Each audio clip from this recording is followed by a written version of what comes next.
Hi,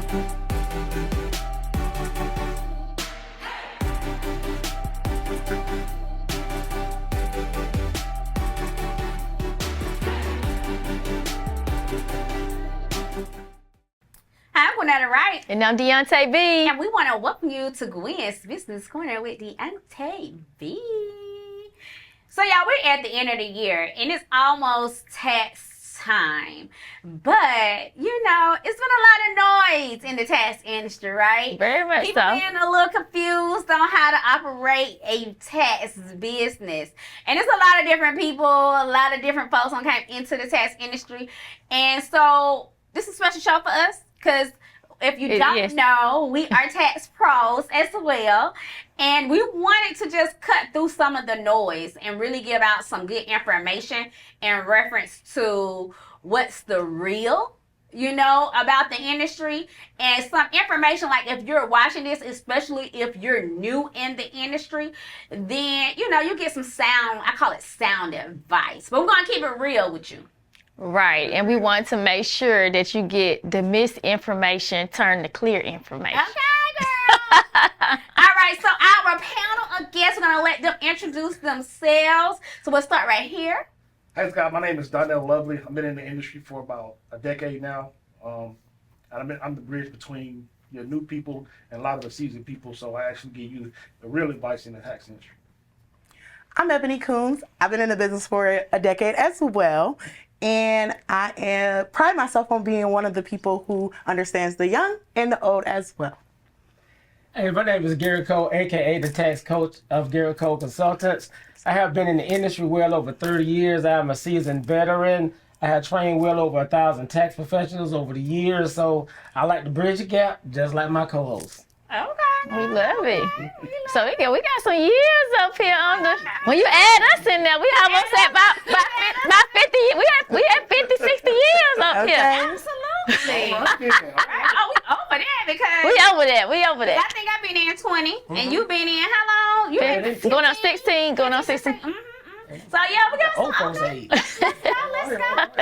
So let's start out by talking to someone who's just entering the tax industry. Give me some tips for them of like what should they be doing starting out, and how can they build like a strong foundation so they can be in a longevity. Anybody? Well, I would like to say, first starting out, you definitely need to get up under somebody that's seasoned veteran. Don't go with the fluff, somebody with the glam. Get with somebody that's very knowledgeable. Pay your dues for the next 2 or 3 years. Learn everything that you can. Get your education along the way, so then you can begin to elevate. Well, yeah, so just like G. Cole said, man, it's all about education, right? It's all about servicing the community. And so what your main focus is to learn as much as you can, so now you can be a service to other people, not just being a part of a team just to say you're a part of the team and you don't know what to do, okay? And so one of the most important things is making sure you get all your documents in order first, like your P10 number. If you get an EFIN, if you qualify for that, that's fine. But then you want to make sure that you actually understand the tax laws. And the tax laws from the clientele that you want to attract to the people that you're trying to get to. And I'll just add on to theirs too. With the education part, like G. Cole said, don't look for the flesh. A lot of times in this industry, you're looking for that fast money. If you want to have the longevity, you can't just view it as a hustle. You have to view it as a business. And in that aspect, that alone will not only put you further among your competitors that are looking at it as a hustle, but it'll also point you in the right direction for the right mentor, the right resources, and the right education. Absolutely. I totally agree with that. I don't have really too much to add to that. I think at the end of the day, they said a lot of things that really stuck out, which was one, don't just come in here just trying to get a team just to get the team. That part. Right? Don't be one of the people that continues to mess the industry up by the blind leading the blind. Say that again. Ooh, that's really, really important, I think. Like, it's too many of y'all coming in, and it ain't just you because you don't know any better. It's the people that's been in for a little while that's pushing you to do things that you're not even ready for the simple fact that they're looking at you as a number. So make sure you understand, as she talked about, as far as like the fluff and your expectations. If it sounds too good to be true, 9 times out of 10 it's too true. That part. Also, you want to ask questions, right? And so, if you don't know something, ask. If people bringing you in to tell you can do all this stuff and make this money, ask how. Ask questions. Well, what does this mean? What does this mean? If you're doing scenario training or anything, ask questions. A lot of times, people, you don't know what to ask, but you need to just ask questions. How? Why? Those are your friends. Ask questions so you can be clear about what you're doing. Absolutely. Right. And lastly, I would say, because I see a lot in these groups, like when you're looking for someone to educate you, make sure that it's somebody that actually know the law and somebody that actually can actually educate you, and you're not just going in and it's just dollars and you don't know anything. You're just doing all this wrong stuff. Absolutely. So, that brings me into my next question, because so many people get into this industry and they do not know the language. They don't know what anything is. So I want you guys to tell people what the difference is between a P10 holder, a EFIN holder, and a service bureau. Oh. Y'all know that's the favorite word in the industry. Ooh, because everybody want to be a service bureau. What services do you offer? That's my first question when you say you a service bureau. That's the first question, because a service bureau, the key point is in the name, that you're offering services to other tax pros, whether they are EFIN holders or P10 holders. You also should have your own software. What does that mean? Even if you partner with a third party, you should be in control. So there should be no trickle down when we're talking about money missing. You're the head as a service bureau. And you should also know your business laws when it comes to being a service bureau, because you need to know what your EFIN holders and your P10 holders should be doing to be compliant with the IRS, to be compliant with their state, and to be compliant with the government in general. So I took service bureau. Big D. All right. What was the book there? ERO, P10 holder. Okay. P10 holders, EFIN holders. I'm gonna leave you the ERO. I'm gonna do the P10s, right? And so the difference between the P10 is that actually gives you authorization through the IRS to say, hey, I am now qualified to be able to transmit tax returns to the IRS. Now you may not be able to, transmit, but I can prepare the taxes so they could be transmitted. The difference between the EFIN holders is they can actually transmit the tax returns that you're preparing. And so those are the two different. One, P10s say you can prepare the tax returns. EROs and EFINs say that you can transmit the returns. And as for the ERO, to me, out of the three, that is the biggest one, because you're responsible for everything up under the sun. How can you have a team up under you and you're not educated on the law on what you actually need to do as an ERO? Circular 230 is going to be your friend no matter what. You're going to have to educate yourself along the way to make sure that you're with the suitability check and mainly doing due diligence all the way through. As an ERO, it doesn't matter from the first time that you communicate with a client to the time you submit that return, the retaining of documents, everything in that is dealing with due diligence at every pain point, every aspect of it. That due diligence is all the way through. You're responsible for what the P10 holder does. They do not transmit. Everything is on you. You'd have to review when they if you get an audit, they coming at you. They're not coming for the P10 holder. It doesn't matter if they're educated or not. You're responsible for everything a part of that sun. So I'm gonna add two things to what they said. So when you hear service bureau thrown around a lot now, the reason why everybody is pushing other people to be service bureaus is basically what G. Cole said. Because as the ERO, you're responsible for everything. So if your P10 holders are doing a lot of crooked stuff, fraudulent things, it's going to reflect your business. So what people are doing now is they're trying to push other people to be EROs that's not qualified, number one. Then number two, when we talk about service bureau is a software company. It's not even where you can add additional services. That's a part that you can add on as a service bureau. But going back into the back in the days when, people really knew what taxes was doing, software company. It was a software company, a tech company. It's literally what it is. And so you just got to be careful about, the terminology that they all said. And then too, like when it comes to P10 holders, with P10 holders, you have to know, as a P10 holder, you can work any type of way. You can work on commission. You can work as hourly, like at an H&R Block or any tax independent company. You're working under somebody. The people that own the company is guiding you. So also you need to be aware, because of the ERO is in control of everything. I think it's a misconception when you have an independent contractor and you're a P10 holder and you get clientele.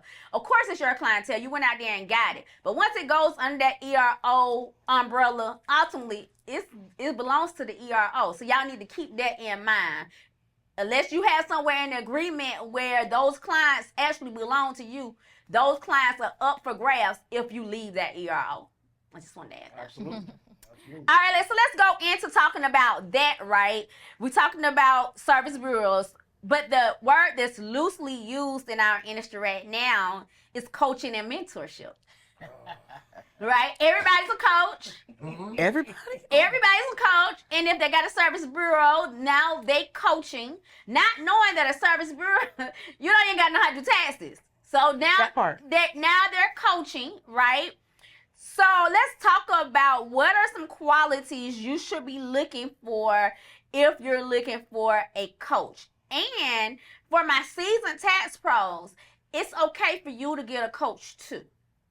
100%. I have 3 coaches. 100%. Yeah, I have a mentor. I got coaches for it. And see, one of the things that I like to talk about, and it happened to me, like I said, when I first started, I knew nothing about tax returns, nothing at all. I was up under, like you said, a service bureau, understanding the system. They put us under the thing. But what I did was I started learning on my own. I went to IRS seminars. I went to tax conferences. I started learning what I was doing wrong, what I was doing right. And so people can really teach you this stuff, but the best place to go is directly to the IRS. The IRS website will teach you and coach you a lot of the things, but when you actually talk about having like a strategic coach, a partner, you got to see what they've done. You got to look at there and analyze and say, show me what your track record are. Show me that you've helped other people do this in the industry. Show me that you are compliant. Show me that you ain't been audited 16 times or whatever through the IRS yourself, right? And so those some of the things that I like to see when they're talking about coaches, or if somebody has been able to do some things before you have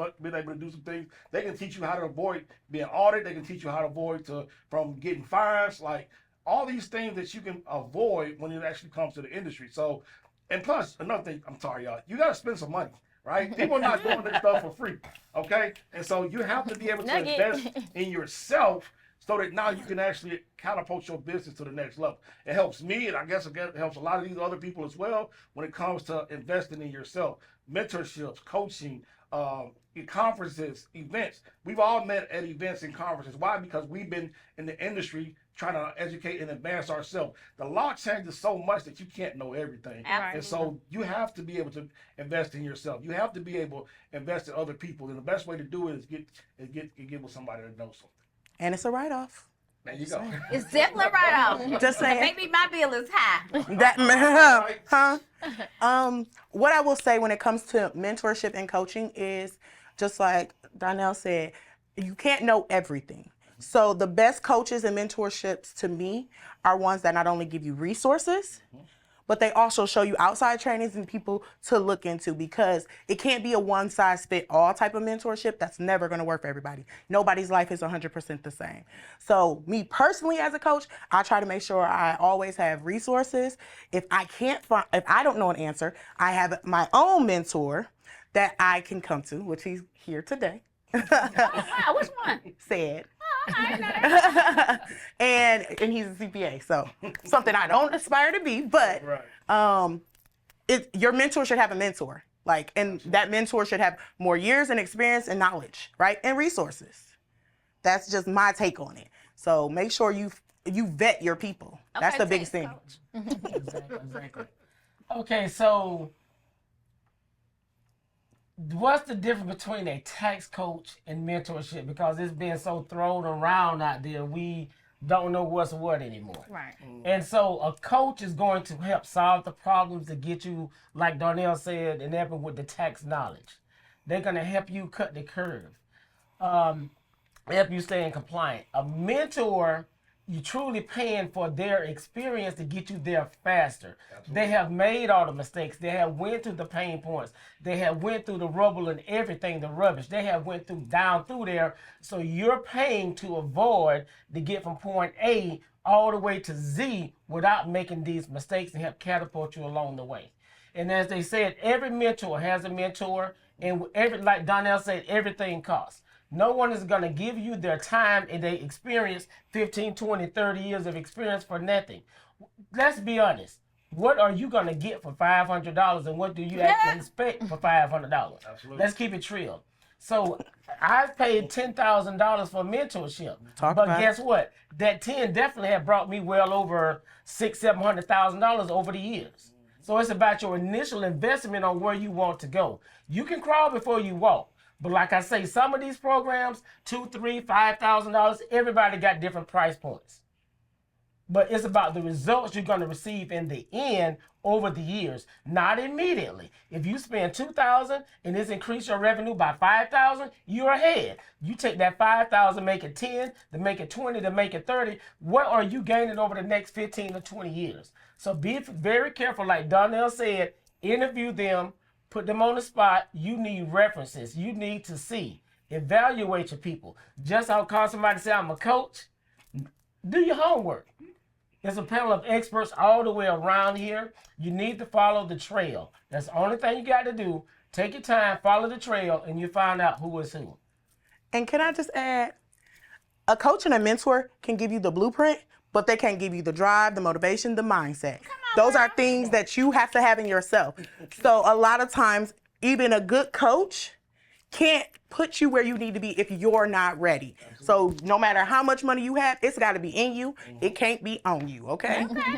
That's right. And your action got to be speaking louder than your words. Yes.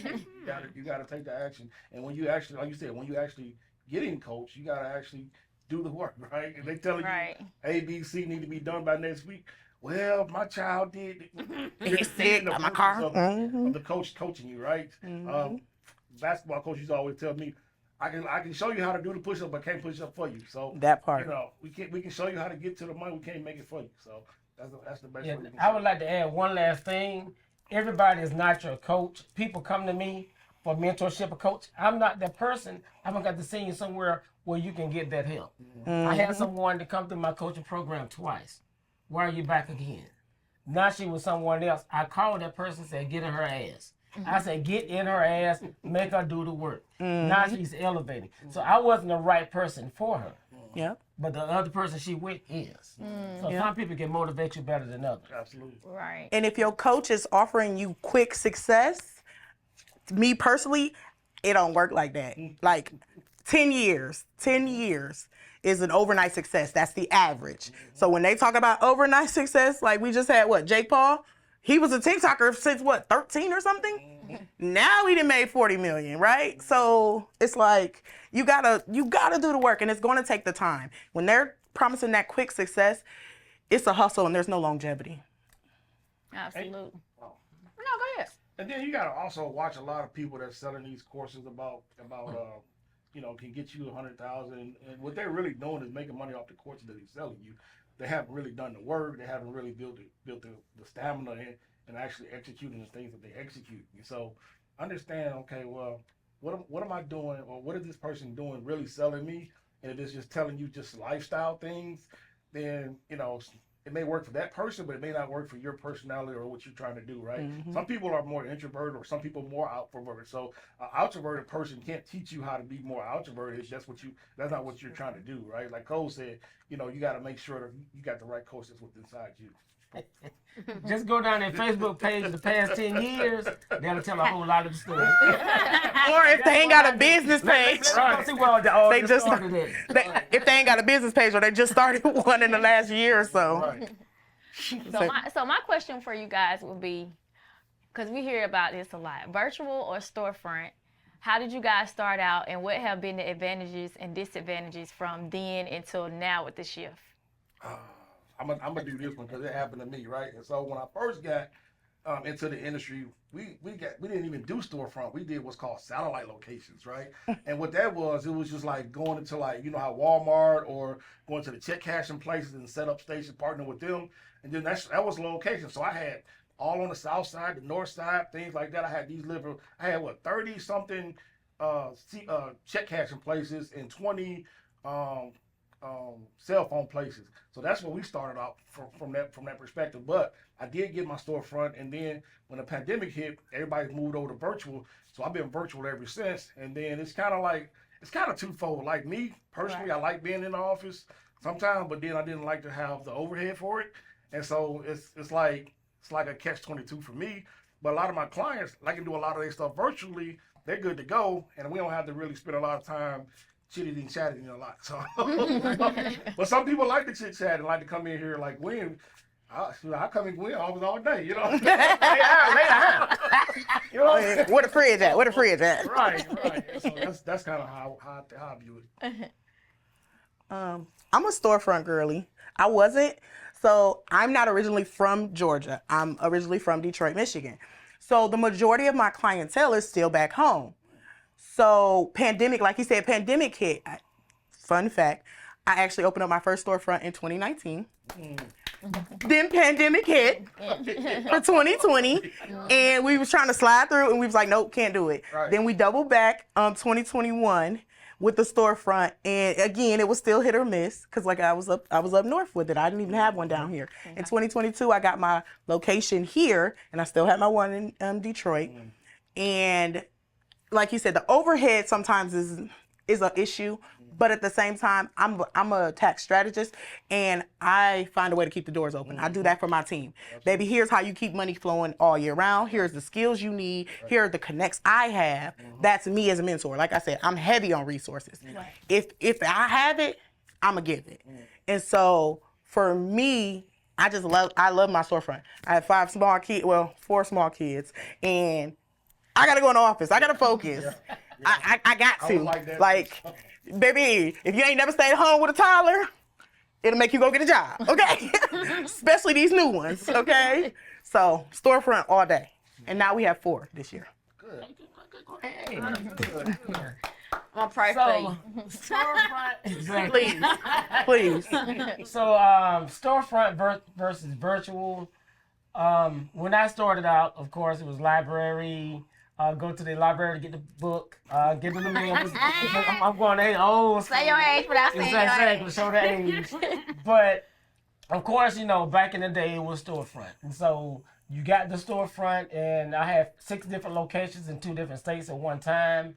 And I can tell you that before you decide to get a storefront, you definitely need to do your homework. You need to make it make sense. People call me all the time. When I'm talking to them, they want to get a storefront. I'd be like, why the hell you want to get a storefront? They don't understand that, like Eboni said, the overhead that's there and how much that's going to eat into your profit, and are you going to really gain a client? I've had success and I had failures. One down the street over here on Memorial and at Kroger Shopping Center, had one there. We put about $10,000 into it, and couldn't even pay the rent. Because we wasn't doing no type of taxes. So, it was a 3-year venture that failed over there. But however, it cost me $80,000 before I even paid somebody just to operate in rents. So you have to look at that, how much that's going to actually cost you. And so as the pandemic hit, before the pandemic, we started doing appointments and controlling our crowd, and we started to see extra space in the office unused. Right. We began to downsize, and I downsized dramatically to a 550 square foot office. It works for me, and half of that is not even being used now because 90% of my clients are virtual. So virtual is definitely winning. Virtual will definitely save you thousands of dollars. You have to make it make sense. Do the math and make sure the math is mathing. How many more clients is it going to take just to pay the bills in that office? You have your insurance, you have your rent, lights, your utilities, everything that's associated with it, furnishing it. How much is that going to cost? How many more clients am I going to have to take to actually pay those bills?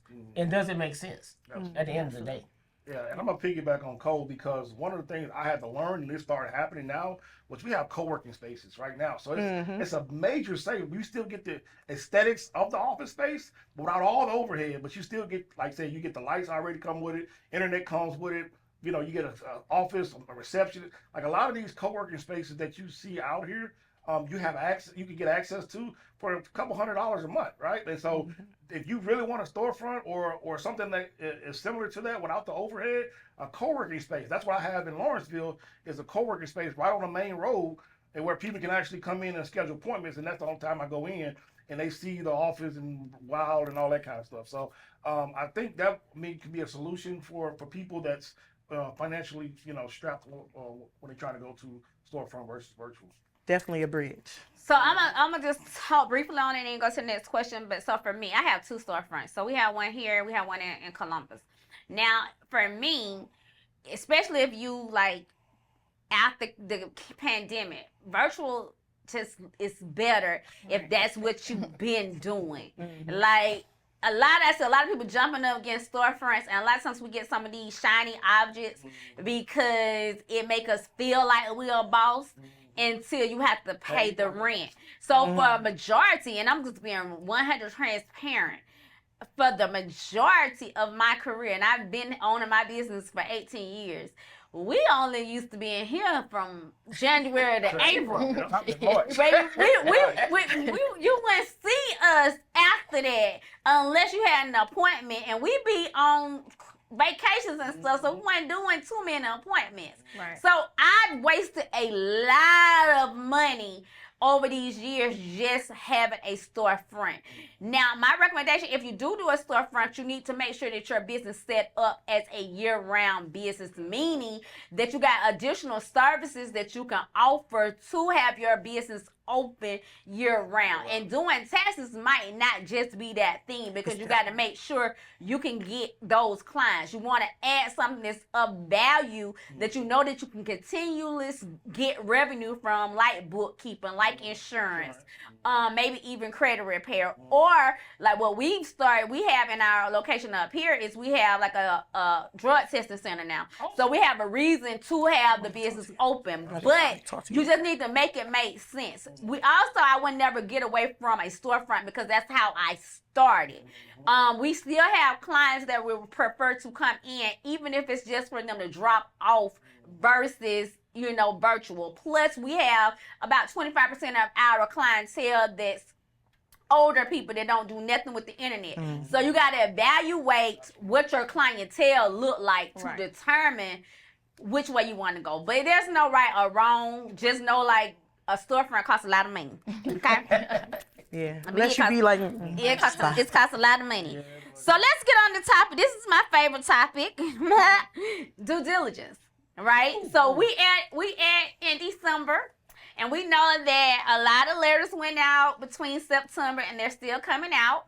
I get 1,000 inbox daily in reference to people getting 20, 30, 40, 50, 60 $1,000 fines, and my year's been going on for a long time. But before I even ask the question, I'm just gonna give y'all a disclosure.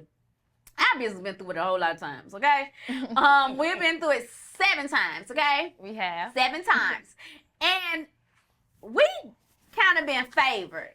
I don't think our situation is the likely situation, because for us, we've been through it 7 times, but we've been clear 7 times. Look at that's not likely, right? Most people walk away with big fines. Right. Yeah. And I'll be transparent. I had fines for $40,000 that we got cleared for zero. For zero. It was 47,101. We got cleared to 0. But ours is not coming, right? So let's talk about tax pros coming into the industry, and they're unaware of the fact that they have a obligation, and if they don't meet those obligations to qualify their clients, then they can be faced up to like, I think it's 2520 or something for 2025 in fines. And they come, it's $635 per credit. And it's 4 credits. And it's 4 credits. So up to 25 per client. And then they're not aware because, again, Nobody's telling them because a lot of their mentors and coaches don't even know what it is. And it's a lot of misinformation out here. Now, another thing that I see a lot of, I haven't been through all of them. I'm just going to be honest with y'all, but God favor is amazing on my life, okay? Not just God favor. We do know due diligence, like the back of our head. God's favor and hard work. God's favor and hard work. That's how you get to 0.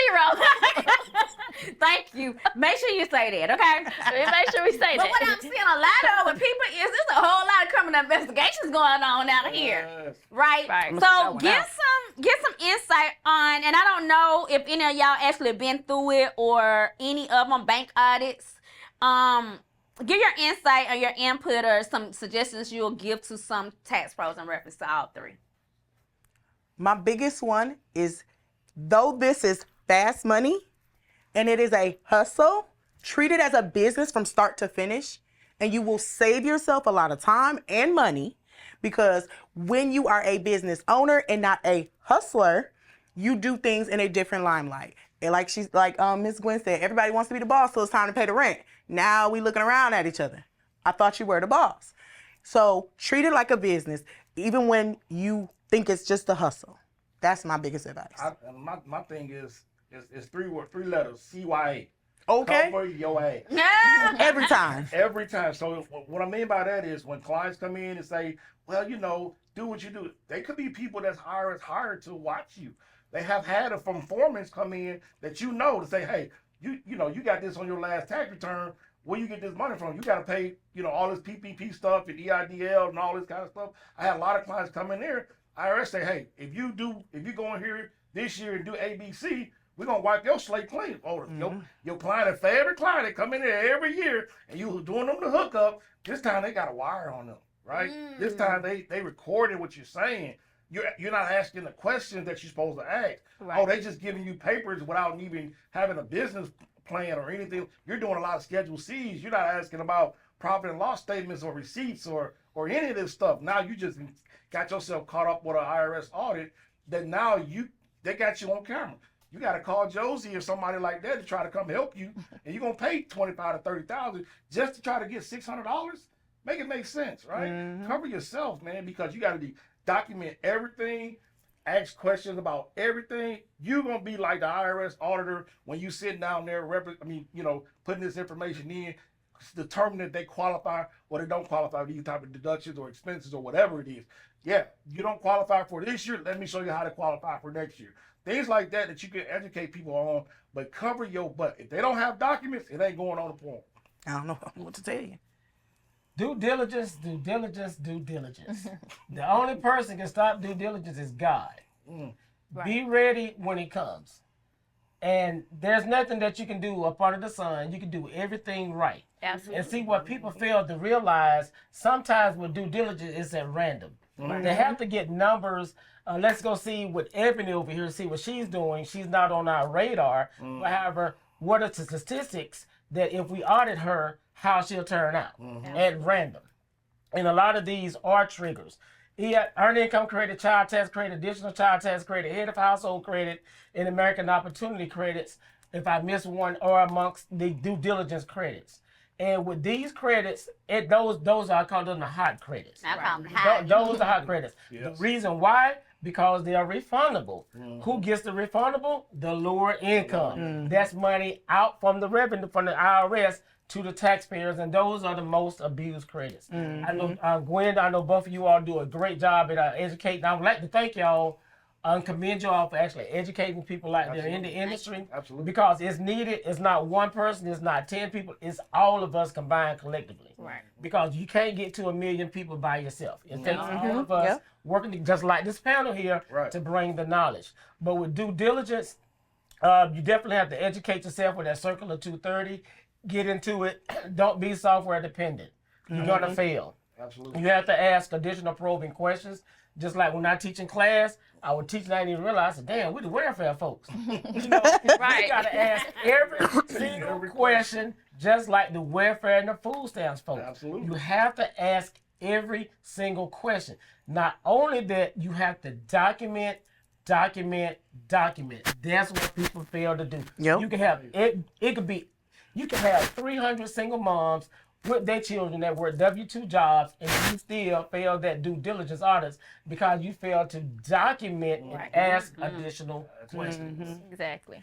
And because I'm a resource coach, I'm going to tell you guys, the IRS has a 1 CE credit course. It is free that you can take. It is self-paced. Literally type in due diligence with the IRS and it will pop up like resource. So if you don't have a coach, you don't have a mentor, if you are self-taught like a lot of us are, if you are scared, at least take that course.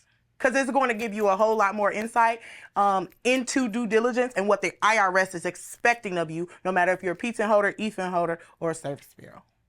Right, and we just piggyback off of what you guys said, like what he said. Most people think that you have to be doing stuff wrong to get audited. You, like one of them just said, you can, the people that's doing it right are the people that's most of the time getting audited. Because if you have a high volume and clients come to you because you give a good service and your volume is high, you can expect that you will get selected for due diligence. And the thing about it is, those fines, like he just said, it's about documentation. People think it's about having certain documents in the file. Right. It's more so about you having your notes documented properly and you asking those questions properly.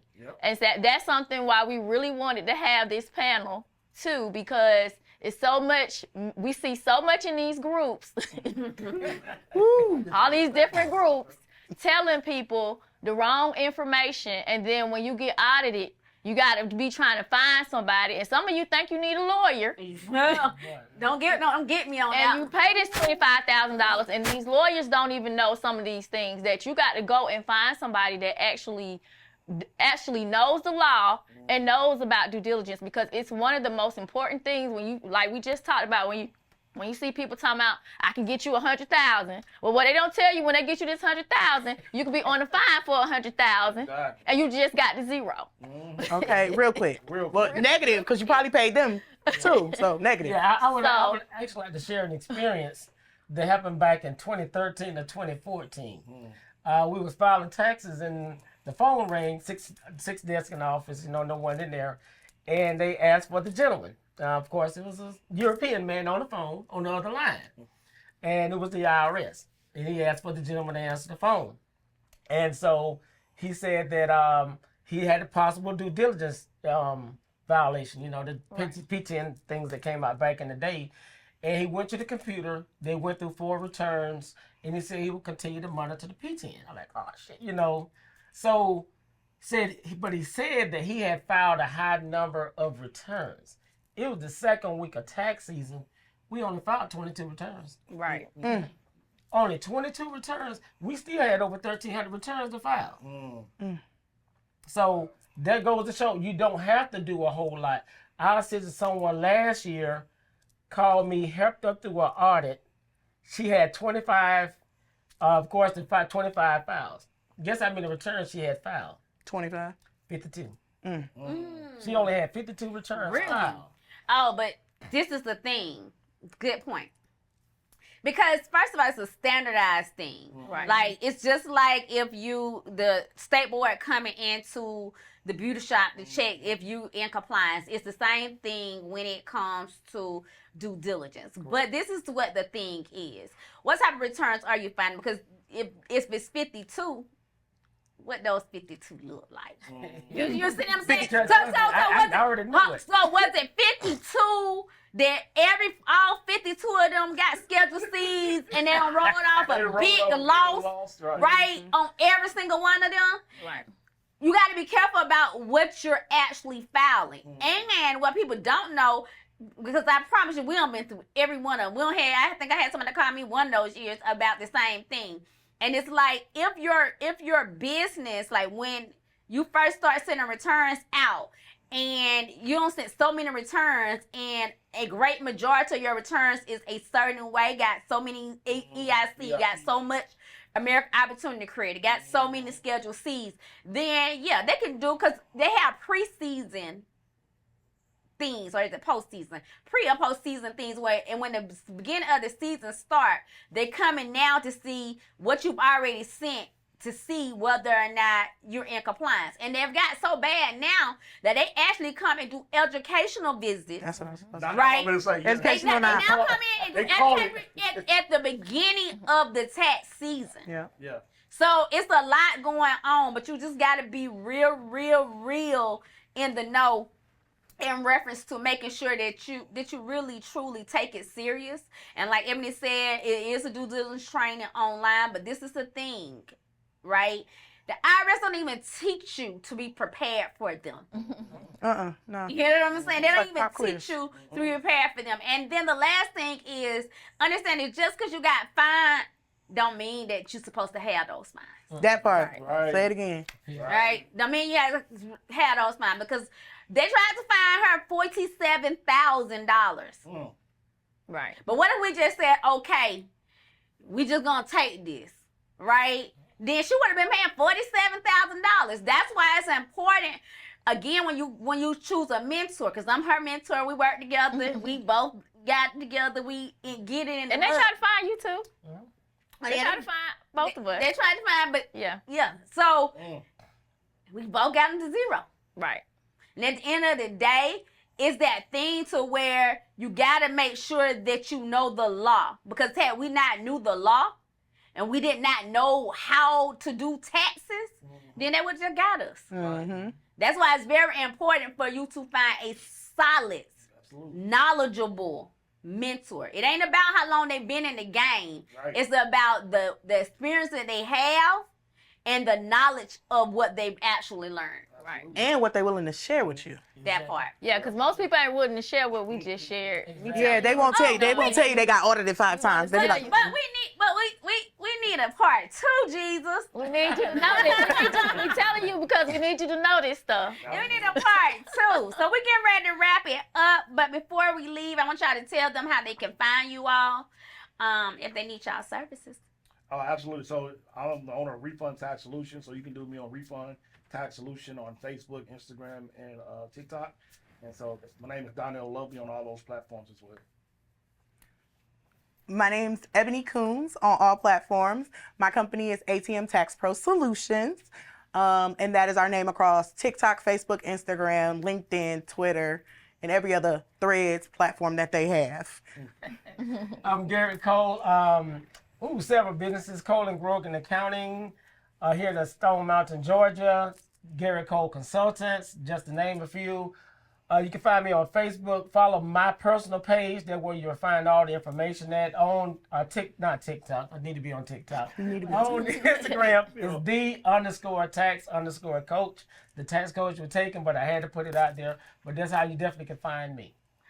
And I am Gwinnetta Wright. Doctor. I'm Gwinnetta Wright. Y'all can find me on all social media outlets at Gwinnetta Wright. And you can definitely find us at Expert Tax Service. And Miss Deonta, tell them what's about you. Well, you can definitely find me at Expert Tax Service for sure. You can also find me at all social media outlets at The Real Deonta B. And we want you guys to continue to follow Gwen's Business Corner because we're going to continue to give you the business tea. We want to make sure that going into 2025, you guys are ready to kick the door in whatever profession that you're in. And the thing about it is that we've learned from us being young and growing old, you got to be a mastermind at whatever you do. Mm-hmm. And in order to be a mastermind, you got to learn from the mastermind. Mm-hmm. And so that's why this show was created. Yeah. For you to become a mastermind at the top of your game. And so we just appreciate you guys for coming and spending time with us on the corner and spending all these nuggets so that we can get these tax pros together with some seasoned tax pros and let them know what's out there in this industry because it's not for the weak. It's not for Oh, the weak. baby. It's not for the weak. Maybe you will get fed to the wolves. Boy. And so hopefully we can do a part 2. And we can continue to talk about some of the things that are going on in the tax industry just because it's a different industry. It's not really like anything else. Mm-hmm. And so we just want you to stay tuned and keep getting the tea.